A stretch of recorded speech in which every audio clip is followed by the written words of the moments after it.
it just couldn't wait. It had to go on by itself. I didn't push the button. I don't know why it went on. Oh, I know what it is. The buttons on the side make it go on too. I didn't realize that. It did say in the manual when it described what was going to happen when you go into recording something, that you could start it by pushing a button on the side, one of your upper or downer or buttons on your Android. I'm getting used to everything now. I'm starting to know, nothing. You can't find anything unless it has a home. And my house is a chaotic wreck right now because I'm moving everything to my wood shop. I got buckets all over the place. I don't know what's in the buckets. Some of the buckets got stuff in it I haven't even opened up yet from the store. I brought them home. I need this. I need that. I'm going to do this. I'm going to do that. I'm going to need this. Way ahead of myself. Even God was way ahead of me too, because I bought things way back that I didn't know I was going to have right immediately, really, because I've got this thing going on right now with wine racks. I'm making wine racks, and water racks, and they're kind of funny looking. But when they're done, they're going to be beautiful. You're going to see them. I showed you, I got some pictures of them in the rough stage right now, just the rough cutout. I got to sand them all and everything now. You got to take and do the fine work, then stain it, and then I'm going to make some, hopefully, I'm going to make it first. Then I'm going to add my metal, copper. I want to make a copper rose and copper leaves. There's a way how to do it on the internet. You guys, if you want to know how to do it, man, no, I'll tell you, you see how it's done. You're going to want to do it. You just get round pipe, copper pipe. And you slit it down, one end of it, and cut it off, and then fold it out, pound it out, and you got a little piece of copper about that big, which is going to make a nice rose petal when you put the trace the rose petal onto it. And then you're going to cut it out, and then you're going to do all the things that they say to make the accent marks on it and make it look like a rose petal. And then you can bend them. And that goes on. That's the first one. And you make 4 more. That one goes on and it's twisted. It's the same thing, but it's twisted so the stems fill the voids. It goes like this. And then the other one goes on and it goes right in the middle of this void that I drew like this.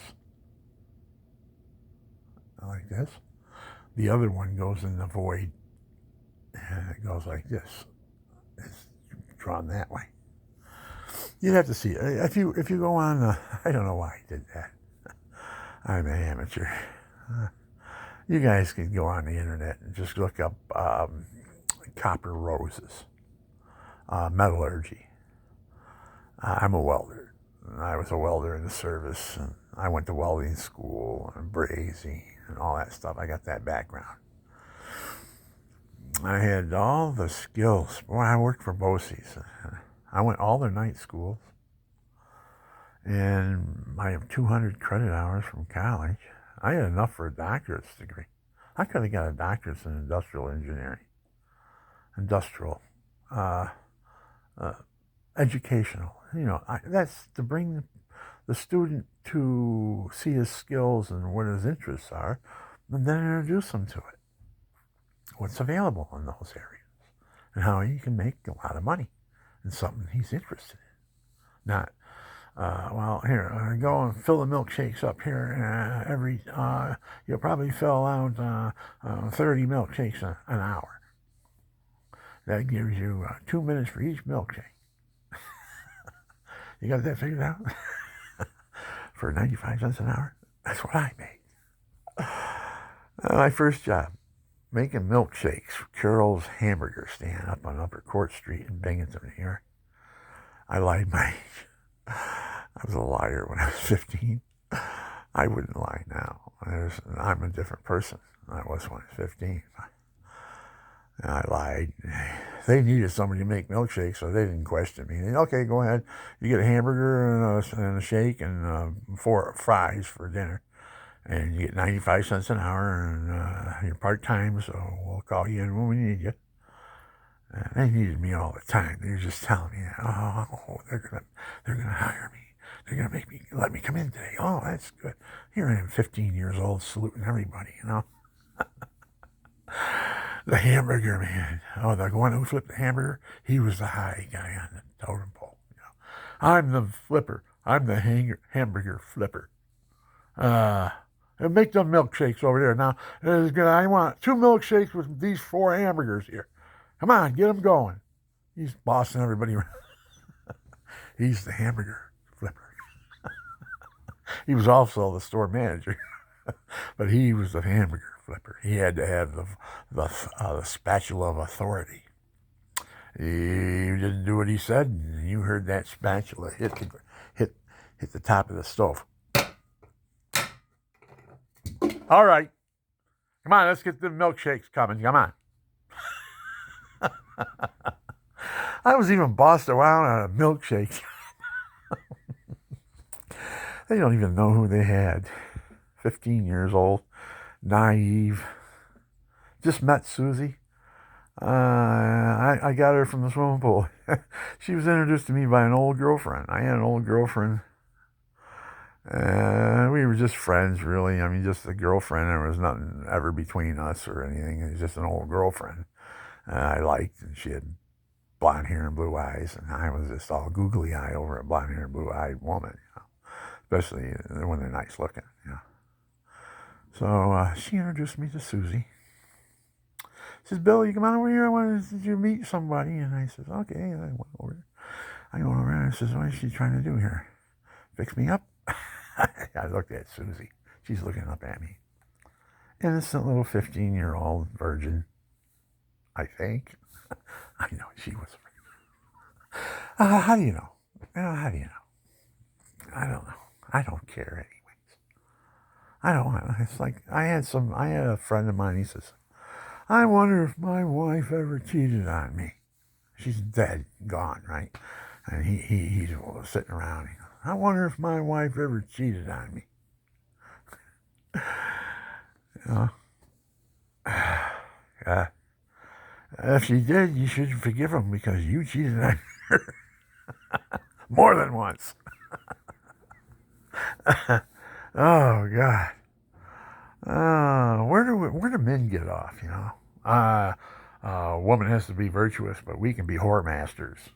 You know, I got a dozen girls. I got a dozen chicks on the side. Now, I'm going steady with this one, but I got 12 other ones waiting to step in line. That's the way you are when you're a young buck, 12 years old, 13, 14, just turned sexual. You just got your sex. You know, you just got your desire. I didn't get my desire until I was like 11 years old.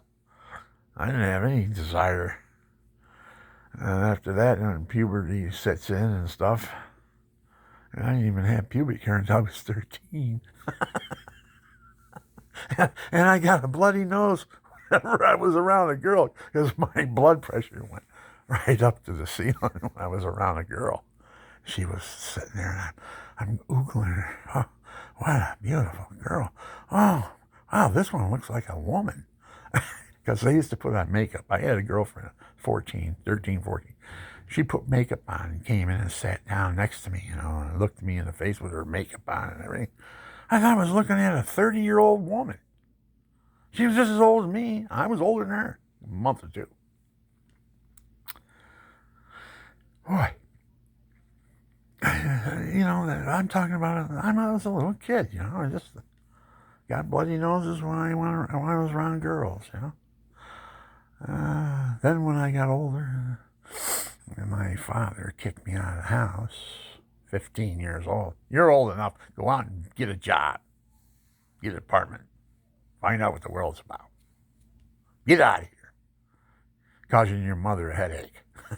Because my mother, you know, she was looking for somebody to take out on all the time because my dad, he never came home. He was in the bar all the time.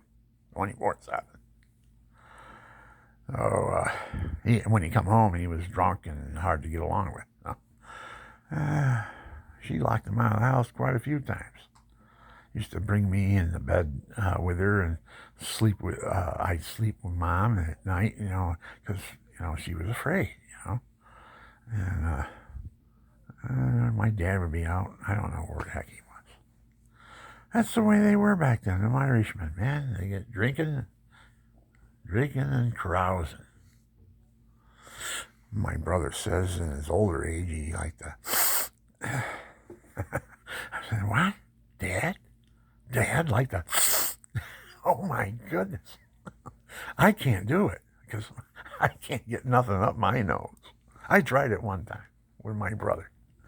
He had a whole big chunk of it or something. He was at a party and all. He said, Bill, come over here and try some of this. So I went over and I snuffed it up. I snuffed it up. That was before I had my nose broke. And now I couldn't do it there's no way I can snuff cocaine or anything like that. My nose is, in the inside is just deviated septums and everything, and I'm always stuffy. I can't even take one of those squirt things you squirt up your nose, to clear your head and all that. I have a hard time with that. But I went over, I remember, oh, okay, it's your turn, come over here, and they chopped it all up and everything. They got a little straw, what's it doing? What is it supposed to do? You'll see, just hang out. And then I started becoming religious. I was looking for religious pictures. There was a picture of the Blessed Mother on a billboard tacked to it. I couldn't take my eyes off of it. I was just out there. And I did that for about an hour, 2 hours, until they went for the second hit. And then they called me in and said, hey, you're going to come back for a second hit? You want another hit? And I said, no, that's good enough for me. I find out what it's like. I'm just an experimenter. I don't want to be a habit.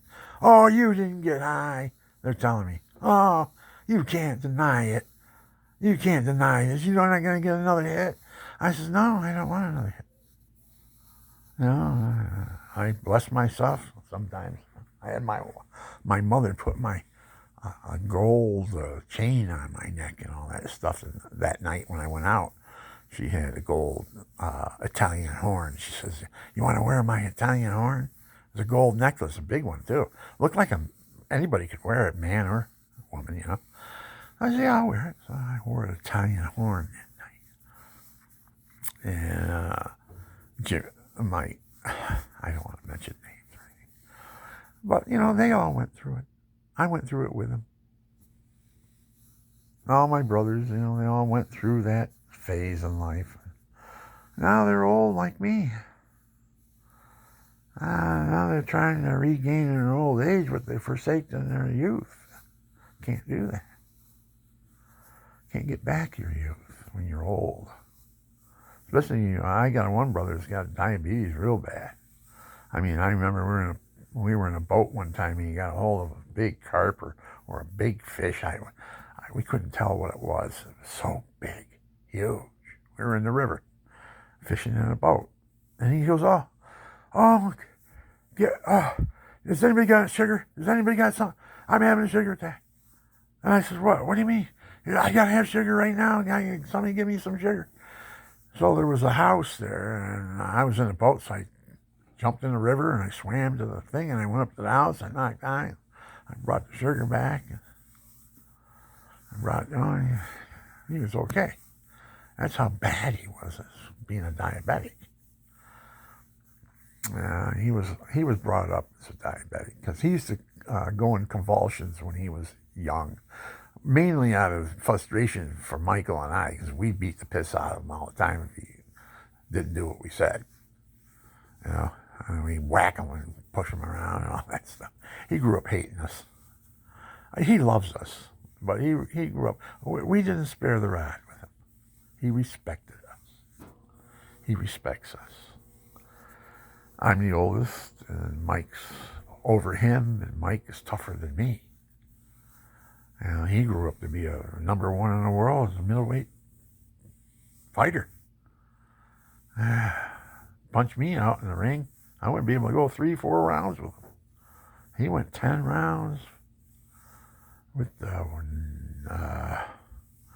he knocked out. He went to Africa and knocked out the African champion in the 5th round. They called him the American Battleship. Irish Mike Nixon. The American Battleship. IrishMikeNixon.com. California's knockout artist has come to Africa to fight the African champion. African champion was stepping into a shot at the title, and Mike was in the top 5 in the world. So they flew him in, figuring, the heat, and he's from California, though, see. They figure out, there was guys that are behind the trainers, they say, okay, we get him in here, if he overweighs, if he's going to be a poundage, make him spit, make him piss, make him get the liquids out of his system. Then when he goes to fight, and he's got to take a big drink before he goes in there, and it's going to slow him right down for it to absorb into you. I mean, you're still fast and everything, still moving, but you're not, pinpoint tuned getting in that ring. And that's what Mike was when he went and fought the African champion in 1976, I think it was.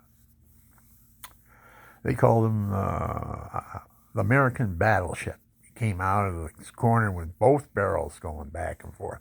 Bam, bam, bam. And he didn't stop until the African champion hit the mat face first, out cold. Everybody was in amazement. Where did this guy come from? He's the next world's champion. He was the African champion because that's a standing thing. If you go in and knock out the champion, you've got to fight. It's not a non-title fight. But if you knock him out, you're the champion. You knocked him out cold. There's no doubt about it. No decision, anything. You finished him off. He did make a comeback. Never fought my brother again, that's for sure. He stayed a long ways away from him. And then he was in that same shape. This is how he got gamed out of the title. Watch this. This is interesting. Because I was there.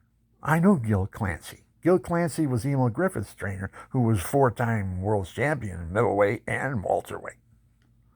And my brother Mike had some battles with him in the gym in New York.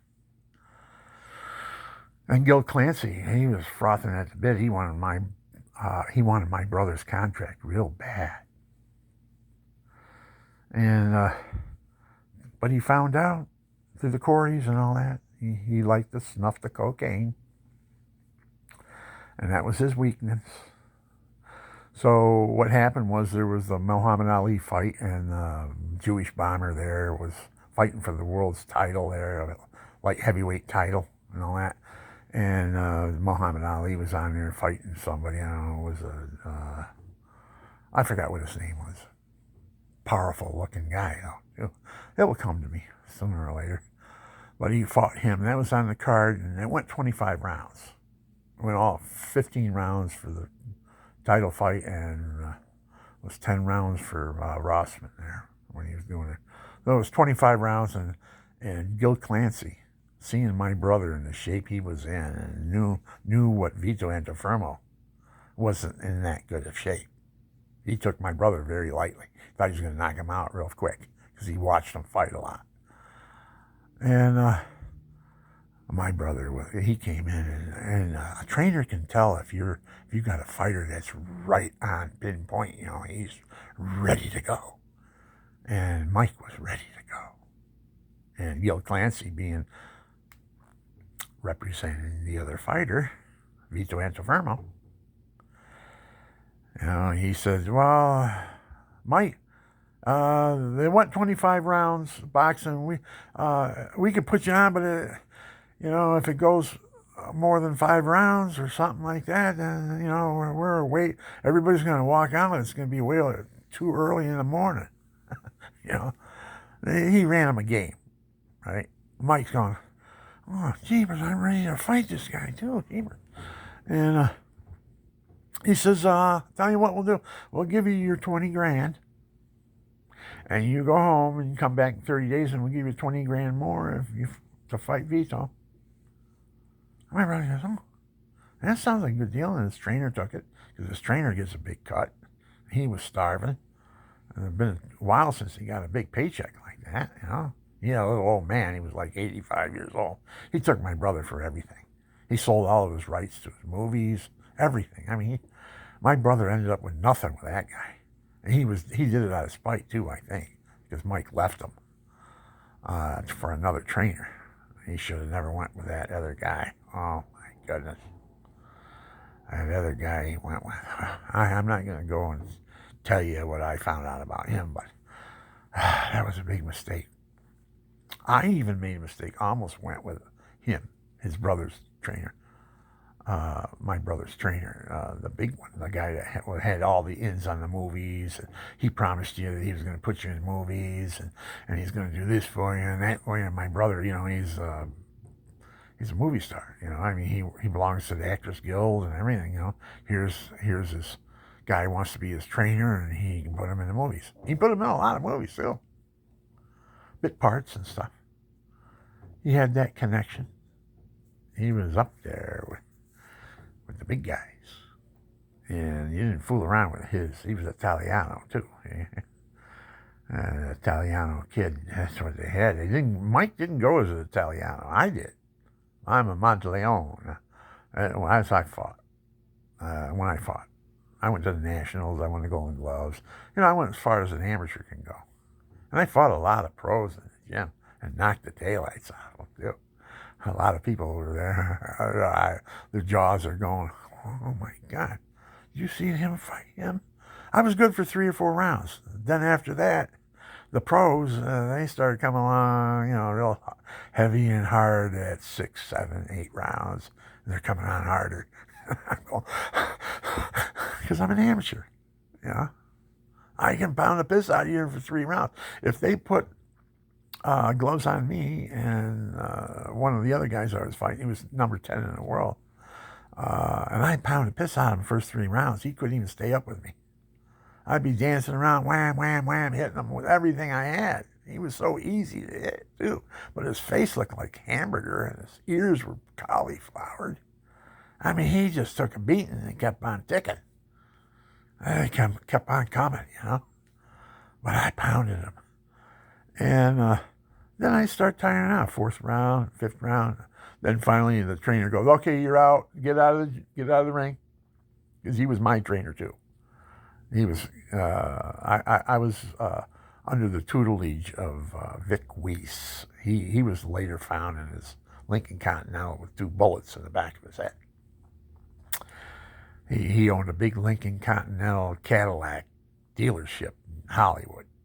All the movie stars and everything, they all came in. And he was buddies with everybody, and he knew everybody. And here I was, his fighter, Mike Nixon's brother, going to be turned pro here shortly. I hadn't gone to college yet. I didn't know anything about going to college. I was just going to be turning pro, and I'm going to start making some money. Movies and everything. I had it all planned out for me, yeah. Yeah, you can ask anybody in my family. I had it at that time. I had the whole show. And I was going to be somebody. Who knows? I might even be better than my brother, because I knew I hit harder than him, and he'll tell you that. He'll say, oh, that left hook my brother's got, and puts that in your ribs, you're done. And I have done that. I did do that. But I got it back, too. I got it back by the pros. You know, amateurs, they couldn't stand up to me. They came in with stretchers after I fought them. I fought the the national champion in Las Vegas. There's a whole story about that. You're going to have to get the films and watch it. Maybe you'll do. Maybe you do. Maybe you won't. But there's a whole story about me fighting that fight. And then I fought the Navy champion in Troy to a split decision. And everybody knew I beat him. Everybody. Even the judges came in after and apologized. I said, hey, you're a hometown boy, you know. hometown boy, and if we don't give him the decision, he ain't going to come here and fight anymore. He's already told us that. Don't be giving decisions to opponent fighters. You got to knock them out or knock them down a couple times to really convince everybody that you did win the fight. But if it's a decision, the decision's going to go to the hometown boy, and he was the Navy champion. And I beat him, and he knew I did after the fight. He came down, he says, man, I couldn't get set with my jab on you. You're moving and bobbing and weaving. I'm not used to them guys. I'm used to the barroom guys come out trying to knock me out, and they got their heads sticking out, and it's just like me going golfing. I put the golf ball on the tee, and I whack it 300 yards. That's what they look like to me when they come at me, Their heads are out there, and wham, out they go, cold. That's the way he was. He's a Navy champion. Same thing in the Navy. It's all the smoker bouts. Everybody thinks they're tough. Well, I'll get in the ring with him. But here's a guy who's been working on. He knows how to throw the sucker punch or the knockout punch. He's got a knockout punch. You're going to get it on the jaw. You don't know nothing about boxing. You're stepping in the ring with somebody that knows something about boxing. And that's what they did with me. The only reason why I fought the Navy champion, it was a tournament for the Golden Gloves. So there wasn't any hit or miss in it. I just drew the first fight with him. No, second fight. The first fight that he was supposed to fight, the Navy champion was supposed to fight this guy, I knocked him out in 30 seconds of the first round. They took him out in a stretcher as I broke all of his ribs on his right side of his body with my left hook. I hit him so hard. He was so open. I said, I'm putting this guy down. I ain't going to. Bam! Down he went. 30 seconds the first round. You know what he did the next year? He knocked out the Navy champion in the national tournament. The next year. I was just trying to show him up there that I knew how to box. I was going to box. Navy champion boxing around. I didn't really figure, I beat him. Yeah, everybody knew I beat him, but they didn't give me the decision. I didn't care. I was going to college. I didn't care. In a way, I kind of cared because, here I could have beat the Navy champion. But if I would have done that, then what? I wouldn't have gone to college. I would have been focused, hey, I just beat the Navy champion. Who am I? I'm going to find out. And then end up, why was I driving around Buffalo looking for my house when I live in Binghamton? That happened to me. I got hit in the chin in Buffalo, New York by Rocky Cudney. Had 70, 80 fights as an amateur, knocking everybody out. Priest calls me up. He says, the Boys Town, can't get nobody to fight Cudney. You won the Golden Gloves last year. Everybody would love to see you fight him. Because he doesn't going to fight anybody that can probably knock him out. He's building me up and all that. This guy's a Monsignor, too. He's the head of the Boys Town. He told me what after the fight, what he thought of me, right? And why he did what he did. Because he baited me into it.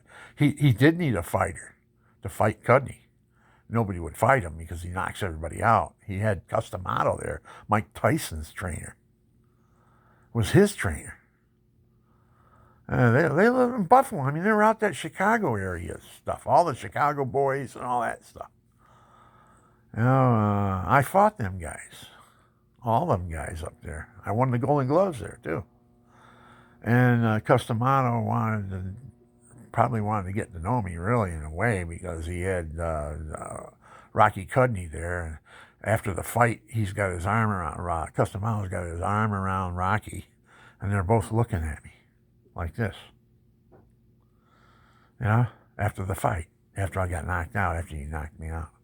But here's what happened. Father calls me up. I says, Father, I've had less than 12 fights. He's got 70. I'm not in his category yet. I'll be there. Hold your horses. I'll fight him one of these days. But I'm not ready for him now. And he goes, well, I just thought you could help out the Boys Town. We need the money, and if Rocky don't fight, then nobody will come and watch the fights. Jeepers. I was so naive. Here's a priest telling me this stuff, right? setting me up and everything. Wait till you find out why he set me up. Okay, so anyways, I'm going to tell it like it is. So I says, Father, I says, oh, darn. I says, okay, I'll fight him. I'll come up and fight him. I figure I'll take it on the chin and that'll be it. They'll get their money and everybody be happy and all that other stuff. You know, so, but I'm going to try. I'm going to try to beat him. But, so I went up there. I came in 5 pounds too heavy. And I was supposed to be 160. And he was 155, 156. But he would fight somebody that was 160. And so I was 5 pounds over. So the priest made me the whole evening sit on the john, try to pee, spit, try to get my weight down, you know, get all the liquids out of me. And then he fed us before the fight. You know, make sure that, you know, I'm gonna lose. His boy is fighting, you know, his knockout artist, the one that everybody comes and watches boxing. He makes a lot of money for the boys style. And he's his matchmaker, his trainer, and stuff like that. Not trainer, but, you know, he has a big part in his amateur career. Rocky Cudney, his name was. I don't know what his real name was. They call him Rocky. So I said, okay, I went up there. I got up there and he made me spit and this and that. And then fight time came. I was a little irritable. I was trying to get myself psyched up to get in there. I wanted to get that Mike Tyson fury. I didn't even know Mike Tyson at the time, but I had that fury that he had when he comes in there. You knew when he came in the ring, he was going to pound the piss out of you. Because he started right in and he didn't stop. He was a big muscular, like me. I was all muscles on top. My legs were skinny, though. I didn't work on my legs. I mean, they were strong. I ran and all that stuff. But I didn't have those solid legs and that solid neck. I used to do push-ups on my neck and all that. But there's ways that you can make your neck so the muscles grow really strong. So when you get hit, you can just stiffen your muscles up. It doesn't bother you. But if you don't have that, you get hit on the jaw and you got a rubber neck, really, because you don't have a neck. All your good fighters that didn't get knocked out had that neck, had that chin, but they all died at a young age, like Jerry Corey and Mike Corey. They both died. I think Jerry was 51 and his brother Mike was 55. His brother Mike was a light heavyweight. He fought Bob Foster. Got knocked out. Oh, man, that was one of the spectacular knockouts I've ever seen. Boy, Foster hit him and down he went. Wow. And the light heavyweight champion of the world hit my brother Mike. Down he went. Wow. Well, my brother beat him the first time in his hometown. I told you about hometowns. You don't win decisions in hometowns. And there was some fighters that I knew that were pro, and they said, I was close, Billy.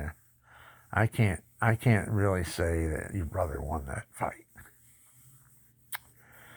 And even though he was a bloody mess, it was the first defeat that Rossman ever had in his career. I think he was like 19, 20 years old. And my brother likewise. I don't know how. They were about the same age. But Mike didn't realize it. Mike went as the Irish Mike Nixon. But actually, he was Irish, Italian, Jewish Mike Nixon. He didn't know he was Jewish. And my mother never told anybody that her whole family was Jewish. She became a cradle Catholic when her mother was sold to her father. My grandmother was a beautiful woman. She had a beautiful voice. I got her a gene for singing and all that. Huh? And she wanted to come over to America. She kept on bugging her father. Her father was an aristocrat, a French nobleman, and he couldn't marry peasants. And my great-grandmother was a French peasant. Jewish. All Jewish. All up and down the line. Everybody was Jewish. Do I look Jewish? Oh. I don't know, what does a Jew look like? Big nose? How about a crooked one? How about one that was flat and on his face? Yeah. Oh, yeah, that was a good punch. I remember that punch.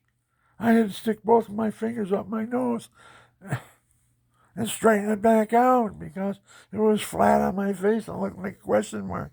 Like, how did this happen, man? Fight game. My fight life. That's what I gave up. That's what God saved me from. God, God, save me. Save me, Lord, save me. I didn't know. I was a tough little Dickens. I was tough. I had a lot of street fights. I fought a lot of times out in the street. Real mean fights, too. On the street, it's different. You're kicking and you're biting and you're scratching. I used to tell people just so they wouldn't fight, because I didn't like fighting on the street. I used to tell them, if you fight me, I guarantee you I'm going to bite you on your face, and you're going to have a big scar right there for the rest of your life. You come after me. Come on. You want to go with me? Come on. They wouldn't. They hightailed it. Oh, boy. That's what you do. I had a guy that went to prison. Oh, he was a friend of mine. He was a fighter, too. He went to prison. He says, yeah, Bubba tried to get me. Bubba tried to get me. He goes, yeah, come here, boy. Come here over here to Bubba. You come on over here, boy. And so I went over, and he tried to do his thing, and I jumped on his face, and I bit it so hard, I almost pulled a chunk out of his face. He went around screaming, what is this guy? Everybody in the whole prison saw his face after I bit it. And nobody bothered me after that.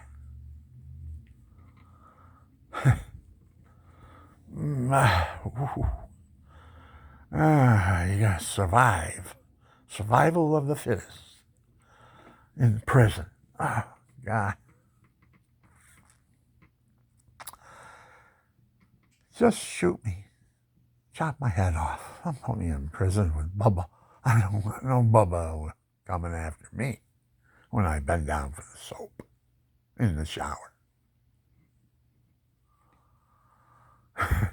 Maybe I got everybody rolling on the floor. Who knows? Or maybe there's just people going, this guy's telling the truth.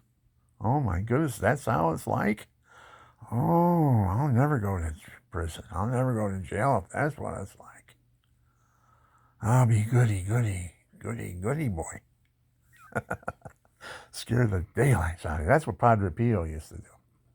He used to scare the hell out of you. He was so good, he knew your sins before you got into confession. That's how holy this guy was. Padre Pio. I didn't know anything about him, man. They had a devotion to him, and everybody's bowing to him and kneeling to him. And I just stood there. I ain't bowing or kneeling to anybody but God and Jesus and his mother. I don't kneel to nobody. I don't care if it's a saint or what. I don't kneel to anybody but God. And they wanted me to kneel to Padre Pio's picture and stuff. They were venerating a picture of Padre Pio. And I didn't do it.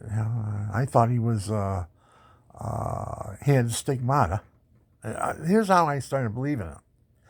He had the stigmata, and I thought he was self-inflicted. I thought he was one of those wackos, that created wounds so people would see it and their faith would be strong and stronger in the Lord.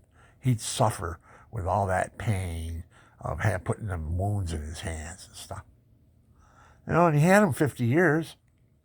Had the stigmata 50 years, And he said Mass with him. His hands were bleeding. I mean, he had stuff wrapped around him, but they used to see this guy, they used to call him the Flying Monk, because when they went to bomb his town, right, all the pilots, this is a story now, Father Eller tells about it, it's a true story.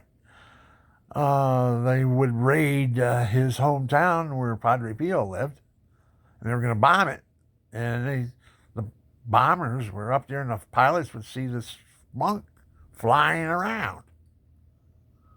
And they couldn't drop their bombs. They couldn't open the bomb door and all that stuff. This monk's flying around. Now, we're talking about a real holy man here. I never knew this about him. I heard it after I had my encounter. I'll tell you about that one. So, he had the gift of bilocation, too. He could be in other places. They saw him in other places when he was in his hometown in the monastery there, whatever it is he was. I don't know what he was, a Franciscan? I don't know if he was a Franciscan monk or not.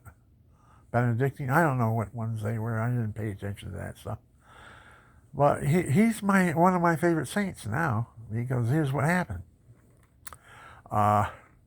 He died.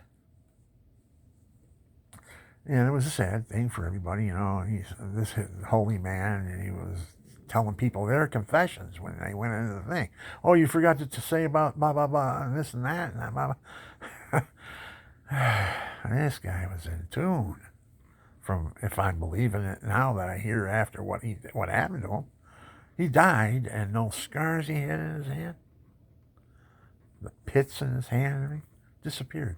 He didn't have any scars at all on his for the wounds of Christ. Now, I didn't see it. It's hearsay. I was told that by his fellow brothers and all that stuff, that his wounds disappeared. He didn't have any wounds. I don't know. I don't know. Maybe you can go and Google it or something. Say the wounds of Padre Pio. What did they look like after he died? I'd like to. I'm gonna do that. But anyways, that's what captured me. They what? Yeah, they disappeared. The wounds he had in his hands for 50 years disappeared. I think it was 50 years he had them wounds. They had him from a young age. He's a very holy man. A lot of miracles are attributed to him. And I have him in my house 24/7 saying Mass. He's right. I put him right in front of the Last Supper. And he's there, and he's got Eucharist held up, you know, like this. The big Eucharist. And he's saying Mass. So I put it there. Whenever I come home, I get Eucharist, and I come home for my wife. She's in bed. And we go to Mass on TV. I get Eucharist when I go to church, and I get that, and I have a Pix, and I get Eucharist, and I bring it home. Well, in the meantime, between Mass and that, I put it up. It's up with him. And he's saying Mass in front of the Last Supper. And Sister Faustina is next to him. I'll show you a picture of it. I don't want to go too far. Well, how far am I going on this now? I can't even see it. I got store-bought glasses. I got to get got an eye prescription. No, dental on Tuesday. Did you know that when you shrink, we all shrink? I was 5'10". Now I'm 5'7.5". 2.5 inches. How did that happen? And then I look at my teeth. My teeth are all nice and straight across, and I have beautiful teeth. Now they're one over each other, and they're bunching up in my mouth. What's that from? You're shrinking. You get old, you shrink. Your spine shrunk 2.5 inches. I had a terrible stenosis problem, too, with my spine. And plus I have degenerative spine disease. I was diagnosed with degenerative spine disease when I was in my 30s. And in my 40s, it started affecting my back. And in my 50s and 60s and 70s, I had back pain. And I was on drugs for it. I was on hydrocodone, low dose, though. The hydrocodone 10, 3 times a day, every 8 hours. So that's what I did for years and years. And then I just said, here I am in my 70s. I'm going to be 74. I am 74. This was before my birthday, January 19th. So there's a story about that too. I'm actually 75, according to what my mother says. But she pulls my leg all the time. she she kids around me. She's 93 years old and she plays games with us. And then she says, "Oh, my hands. Oh, I gotta go." When she gets tired of talking to us, I say, "Okay, Mom, go ahead, have a good day." She goes and prays her rosaries 3 times a day, and she said, and she goes to Mass every day. She's living in Frank Sinatra's mother's home that they built for her. Yeah, Frank Sinatra and a bunch of other rich guys got together and built this Calabrese Villa Visi or something. I don't know what the name is.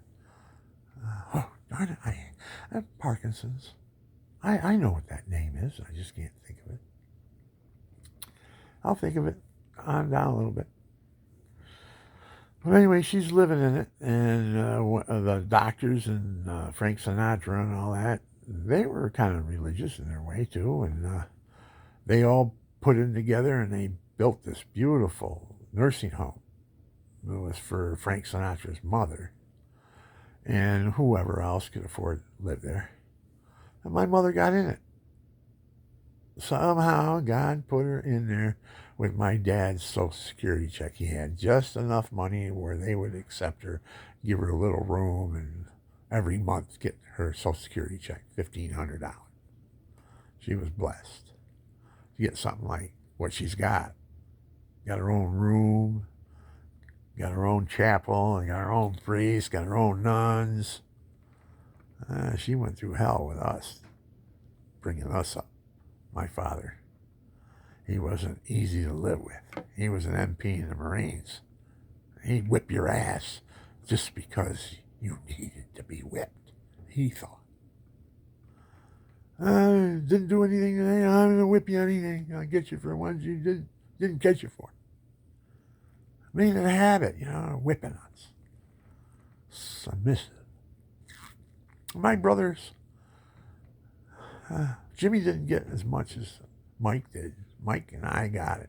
The broomstick. I mean, there wasn't any broomsticks in the house. My dad broke them all over our butts. Man, you ever get hit with a broomstick? Oh, my goodness, that hurt. I got hit with branches that are inch thick. He'd come in and he'd peel the branch. Big, long peels. He'd peel the branch. The branch would turn white, have these little things coming out of them where the other branches were, That was like putting spikes on your stick. And you get whipped. It's like when they beat Jesus, when he got the whipping, he got that, it was a toggle whip. And it had these little balls on the end of the leather. And wham! They hit you on the back. Oh, God, cut your skin and everything. That's what Jesus went. I know somewhat about how he got it. Not as good, not as bad. I didn't get, but I did have lesions and stuff like that. They had to put me in a tub of water after my dad would beat me. My mother would be drawing a bath of water, cold water, stick him in that. Because if you don't, he's going to have big welts in the morning, and he goes to school and they see it, and they're going to come back and stick us both in jail for child abuse. So she'd have that tub of ice cold water ready for me after I got my beating. Because she was sick and tired of putting up with me too. I was a little Dickens. I was. My brother Mike too. Imagine my brother, us two guys. I guess my mother, she had a fit every day. She and Dad come home at night and she'd let him have it. Make my dad pissed off, and he'd get his belt, get his broomstick, or tell us to go out to the bush out on the side of the house, rip off a branch. It had to be as big as us and at least 1 inch thick. He'd stand there peeling the branch. He goes, while he's looking at me, he goes, "Son, this is going to hurt me more than it's going to hurt you." And I'm going, what is he talking about? Because his philosophy was, you spare the rod, you spoil the child. If you don't whip them when they're young, they'll grow up to your disgrace. They won't have any respect for you at all. Respect is beat into you. Like your dog. I know a guy who had 2 dogs. This is how I know. And he was mean to them all the time, but they loved him to death because he fed them. And then he went coon hunting with them. And what he said went. Well, I get in the truck, and I put my sandwich in the glove compartment. Right? Those dogs, they're right on it, man. I left the truck, go get a soda in the store, and Ed was in the store too. Ed, a friend of mine, he's a coon hunter. He was in the store, so I go back out to the car and I go for my sandwich, my soda and everything. The sandwich is gone. And those damn dogs smelled it and went and ate it. And I was pissed. I whacked one of them, and they both came at me. Wanted to tear my head off. And he jumps in the truck and he whacks them. Puts them back in their spot. But to me, they want to chew my head off. And they were going to do it too. But he trained them. He beat them all the time. They were scared to death of him since they were puppies. He did that to them. He was the man in the house type thing, with them. That's the master. Mess with the master. Probably eat his sandwich, though, if he's stupid enough to leave it in the glove. I didn't know. I didn't know their noses were that good. I just put my sandwich in the glove compartment. It was an open glove compartment. It was an old truck. He had a van. There wasn't a door on his glove compartment. Everybody shoved everything in it, I shoved my sandwich in it. It was wrapped. But them dogs, oh, man. They'll get on a trail, and we'll let them go, right? We sit there, and we stand there, and we wait, and it goes.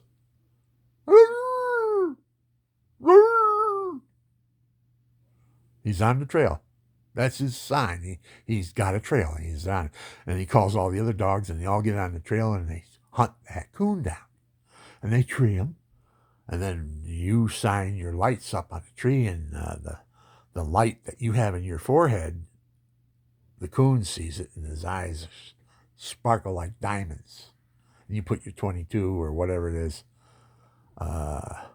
between his eyeballs and pull the trigger. And Ed, a buddy of mine, I was a good BB shooter. I shot BBs all the time, man. I was a good shot. I even taught BBs, and I was even the BB counselor when I was a teenager for the Boys Club camp. I worked as a counselor, the BB, the archery. I was archery and BB. One of my jobs. I was up 20-some. I knew this guy. His name was Kelly. He was a pretty good guy. I liked him. Him and his wife and my wife, we were kind of like friends. We went camping together and stuff like that. We had a little friendship. And BBs. I was the BB gun instructor for the camp, for the Boys Club camp that summer. I taught archery and BBs. And then I ran because I was boxing. And all the kids saw me work out every day at 12 o'clock. I had to run from camp around, up over the hill, and back down. It was about a mile or two. So a little bit more than a mile. But it was uphill. You're pounding. Your heart's pounding and everything when you make it back to the camp. You don't stop. You just keep going. Get up that hill. Get the muscles on it. That's how I used to train. Run up hills. If I would have done that and being a pro, I would have been a pretty good pro. Really, I would have been in top shape. I was never in super top shape like a professional would be if he was ready for a championship fight like my brother Mike was. Oh, my God. I could see his ripples in his stomach, right? His stomach was like a washboard. And the ripples in it. And his skin was tight right on it. Everything on his body. And everything. I mean, he went and ran on the beach and played some volleyball, and everybody just stood around looking at it. Oh, my God, how does that guy... Look at the muscles on that guy. Look at how that guy moves around and everything.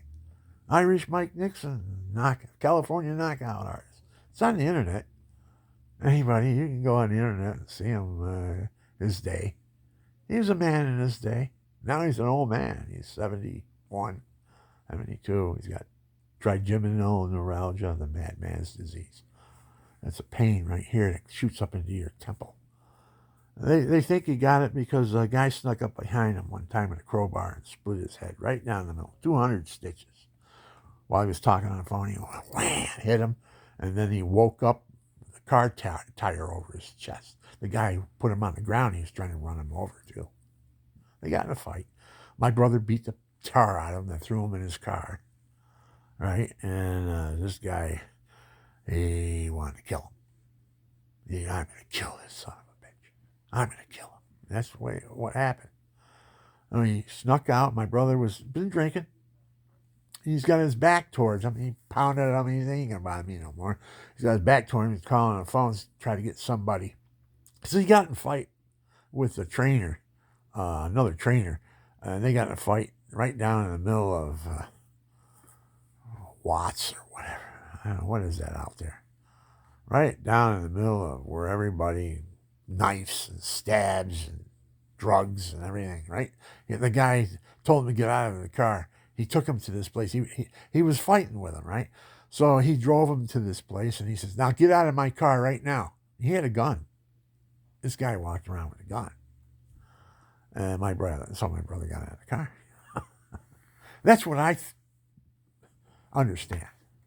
I don't know why he got out of the car. I mean, here's a guy, telling him what to do, Mike. And Mike can knock him out, take his car, and leave him in there. That's how drunk they were, probably. They were everybody was drinking. So my brother's on the phone. He's trying to get a phone, trying to get somebody to pick him up and stuff. And this truck pulls up. And it's a big, huge merchant mariner. He gets out of the car. And he looks at my brother and he says, what are you looking at? And my brother says, a big bump. Or something like that. And this guy went, and he come at him. My brother went up and down him a couple times, knocked him out, threw him in his car like a rag doll. Then went back to the phone. And this guy snuck up behind him with a crowbar and wham! And once he did that, Mike was done. That crowbar split my brother's head right open, 200 stitches. Down he went. And this guy's pounding him, and my brother's got his arm out. What are you trying to do? You trying to kill me? And there's blood all over the place. And what are you running? What are you going to do? Kill me? You just beat the shit out of him, stuck him in his car. Never thought he'd come back at you, did you? I mean, you're dealing with a merchant marine here. This guy's all over the world. He hears stories. He's probably murdered people in other countries. Who knows? I mean, he almost murdered my brother because the cops showed up. Somebody called the cops when they saw the commotion. And they showed up with their guns drawn as the guy he already had ran over him one time. He had tire marks on his chest. And he was backing up to run over him again, and the cops were right there. And they said, out of the car. Now, get out of the car. And they arrested him for attempted murder. And he got a 1 year in jail. Big deal. And they said, if you want restitution, you're going to have to file a civil suit against him. This guy's supposed to be in jail for attempted murder for at least 15 years. They give him 1 year. My goodness. So my brother, because my brother was a professional fighter. And this guy beat him up. And then he went wacky and come back after him with a tire iron. Tire iron. Imagine getting hit over the head with a tire iron. And then beat. After that, you're being beat. The guy's got a tire iron and he's beating you with it. You're fighting so you don't get knocked out. And he just kills you. It happened. That's a true story. It happened to my brother. And he got trigeminal neuralgia after that. That's the madman's disease. The nerves are all screwed up and it shoots to your temple like a toothache. Drives you nuts. It's called the madman's disease. Well, anyways, that's what happened to my brother. That was a that was the end of his boxing career and everything. You know, that was it. And even Jerry Corey and my brother went at it. And Mike, when he quit boxing, he gained weight. He was a heavyweight. Jerry Corey didn't realize that. He picked a fight with my brother in a bar over something. I don't know what it was for. But my brother hit him so many times, so quick, he cut his whole face open and everything. They took Jerry out in an ambulance. Jerry's hollering from the stretcher. Mike, Nixon, you're a dead man. He's hollering. You're a dead man. And he's the one that they're hauling off to the hospital, right? My brother's going. He didn't realize the power he had. He was like a heavyweight now. He got a heavyweight. He's not a middleweight. He always thought of my brother. He was just about the same height as my brother, but he was a heavyweight. Strong, really strong, big neck, everything. He knocked out a lot of guys, Jerry Corey did. But in his older age, he get drinking, and he wasn't as tough as he used to be. You know, and then he picked one with my brother, just stopped fighting. You know, and now he's gained all this weight. He's a heavyweight now. He weighs 200 and some pounds. He was 165, middleweight. And what is that? 35 pounds in your heavyweight? He put 35 pounds on. Easy when you retire. I know I did. I went up to 358 pounds. I was 160 pounds. Sopping wet. And I caroused and quit. Went to college. I still continued boxing. I was in pretty good shape until my 50s. Right about when my wife had her hysterectomy. After she had her hysterectomy, I just started laying around and eating popcorn and candy, and gaining all kinds of weight, watching TV, laying around. I mean, I was still saying my prayers and being religious and all that stuff, but I was too lackadaisical as far as my health goes. That's why I got to do something about my health. I get up and walk. I'm going to buy a tricycle. A big man tricycle, and so I don't fall off. You know, that's one big thing in that. You lose your balance when you get up in the morning. I get up in the morning, I kind of like lose my balance a little bit. Until I get it established and all that, I'm getting into it, you know. But that's the way it goes. That's the way life goes. Now, I don't know. I don't like to say I don't know. I'm going to investigate. Let's put it that way. I'm going to investigate my music here. And I haven't had anything to eat today. And I don't know what time it is. I think it's noon, 1 o'clock. Maybe it's even 2 o'clock. I don't know. I haven't. Let's see what it's like. What does it say? Oh my God. It's 3:36. How did that happen? I've been fooling around here making videos and doing beats, and drum beats and everything. Digging music, trying to get my Elohim song cooking. I must have sang an Elohim song for a good hour without stopping. My hands were like, they're going to fall off. You know, you got to make cards and all that stuff. So, anyways, I got to get things around here. If it's 3 o'clock, I got to go to church. I got to go to Mass. So I'm going to go to Mass. What's today, Saturday or Sunday? I don't know. I went to Mass last night, so that's the Vigil Mass. I think yesterday was Saturday. I think today is Sunday. I have to check that out. Hey, Google, what day is today? What do you want to know that for? That's what I expect to get back from a phone. As these phone companies.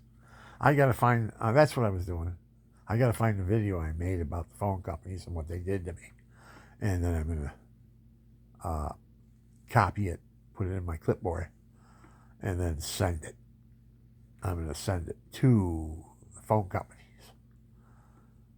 All three of them got me. The only one that came back and apologized because of the mix-up and understood and took me was Spectrum. They came back, knocked on my door, and they said, "We know what happened. What we're going to do is we're going to give you 2 years free internet and a free phone. Your that beautiful Android they got with the 3 cameras and all that. I just bought one, but they wouldn't take mine because I bought it. They wanted to have their SIM card in it, and it's their phone. I got to buy it off of them. And I says, well, I got one here. Why can't you just use that? And he says, well, no, that's your phone. We got to have a chip in it or something. I don't know what they said. But you got to have our phone. And we'll give it to you for free. How do you like that? Because of what happened. They give me a free phone, 2 years internet service free, because Consumer Cellular committed phone fraud on me. I went to them because they had a deal, $25 and 2 iPhones, free. I took it. They said, "Oh, we're going to call Spectrum, get your phone number." I said, "No, you're not. I don't want you to touch that. That's my phone.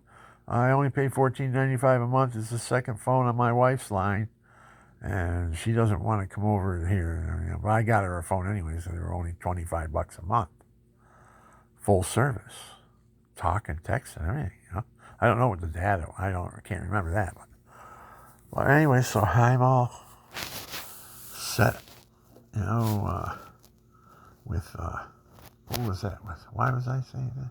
See what I mean? Oh God, I'm having a brain. What do they call them? A brain fart? I'm having a brain fart. Oh God, I have lots of brain farts. The old fart. That's what they mean. Oh, he's an old fart. I didn't pass any gas.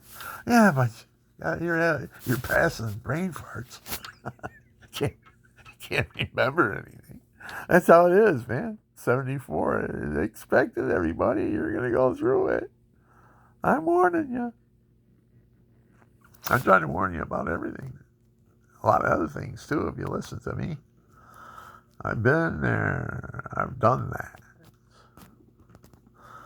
75. Almost. I'm heading towards it. I'm past 74. I'm going to 75 now. My mother's 93 in May. May 4th, she'll be 93 years old. It's still sharp. Talk just like I'm talking to you right now. She got a little spacey here and there, but she has when you tell her something, and she says, what do you mean by that? When'd you tell me that? I just told you, man. Something like that. That's how she gets once in a while. And then when she gets too tired, she just says, my hands, I can't do it. My hands, they're all, I hurt now. I gotta go get something. I'll see you later. And I said, okay, I'll call you back, Mom, some other time. So she got a birthday coming up, and I gotta see what she wants for her birthday. I'm gonna just tell my sister Terry. I'm gonna say, what could Mom use for her birthday? What would be really nice for Mom? Get it to her and send it out in a box. I just sent my brother 100 pounds worth of clothes. You know how much it cost me? $273 to send 100 pounds of clothes out, UPS out to him, because he's in a bad situation out there. He's got a bad family life and all that, with his children and his third wife. She's taking an attitude against him. She don't come around much. He was in a hospital, intensive care. He died, passed out. They left him on the floor for 3 days. Didn't help him out or nothing. I was saying, do they have an insurance policy on him or anything? Can you get an insurance policy without a doctor's exam or without a doctor's signature? Yeah, probably for $15,000 or something like that. You could probably get a small one like that. So I don't know, maybe they got an insurance policy and there's more money than they got right now from him. But he lost everything with his third wife. She took his house, sold it on the market to the Chinese when they were buying everybody's house for 3 times the value. They sold their house 3 times the value. And then they squandered that and loaned it out to people. Mike had to call one guy. He said, if you don't return that money that we loaned you, you're going to be sorry. And they got it back. Because they knew my brother, He was number 1 in the world as a middleweight fighter. And they didn't want to get it on the chin from him some night in a bar and nobody knows what's going on. And wham! That's all you got is a punch in the head and you're out cold for a couple of days. Wonder who did it. Some mad guy you owe 60 grand to. Yeah. He's been through living hell, my brother. And he died. And they pronounced him dead and they resuscitated him in the ambulance and stuff. It was like he was knocked out and he came back to life. Says he saw an angel. Everybody's looking at him. Oh boy, he got hit hard. What happened to him? What happened to him? They all want to know. He saw an angel. What's going on here? And he backed it up because he said he saw an angel and he wanted to go to confession and a priest to receive communion. And everybody's, yeah, right. Nobody brought a priest to his room or anything until he started demanding it. And once he demanded it, they got a priest there. He brought Eucharist and gave him anointing of the sick. See, in the Catholic Church, if you have anointing of the sick, you don't have to go to confession. Anointing of the sick washes your sins away because you're sick. And it's according to the Catholic Church, if a person's sick and he's asking God for forgiveness, they give it to him. And you can't receive, because he's sick, so you got to receive communion as well as making it so you can have a life somehow. Man. His brother-in-law, one of his brother-in-laws, Jerry, he died at 51, and his other brother-in-law, Mike, died at 55 from being hit in the head too many times. They were up there with the big guys, Mike Corey was a top-notch fighter in the world. My brother had just gotten there, and he was only up there for about a year or so. Anyways, I get tired. I've been up, so I'm dozing out. So if I don't get up and walk around, I'm not going to be rejuvenated so I can sing. I love to sing. I love singing. I don't know. I think, if everybody thinks I got a lousy voice, too bad. I think I got a good voice. Who cares what you think? I'll listen to myself. There you go. I got the gene. I got the gene of my mother's mother. My mother's mother was French Jew. She had a beautiful voice. I told this story earlier. So there's a lot to go through that. I get tired quick, don't I? Hey, what's going on here? How did that go out? Am I losing? Oh, I got to shut down. There's no electric. Uh-oh. What the heck? Bye.